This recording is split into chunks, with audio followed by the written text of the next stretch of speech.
In this tutorial, I'm going to show you exactly how to create sales goals in HubSpot so you can track performance, motivate your team, and stay on top of your revenue targets. Start by logging into your HubSpot account, then head to the top navigation bar, click on Reports and select Goals. This is your central place for tracking performance targets.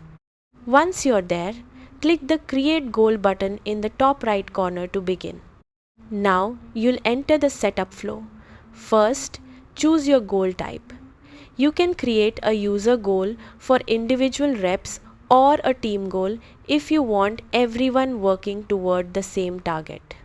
This decision shapes how performance is tracked.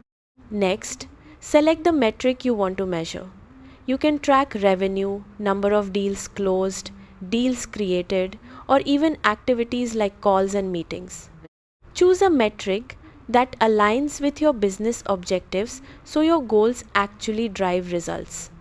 After that, set your time frame. You can choose monthly, quarterly, or yearly goals depending on how you track performance. Shorter time frames give faster feedback, while longer ones help with big picture planning. Now assign the goal to users or teams. Select who is responsible, then enter the target values. You can customize targets for each period, which is useful if your sales cycle changes throughout the year. Before finishing, review everything carefully.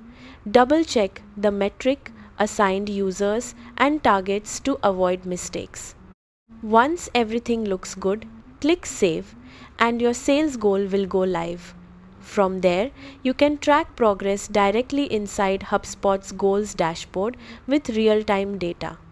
And that's it. You've successfully created sales goals in HubSpot, helping you stay focused, accountable, and on track to hit your targets.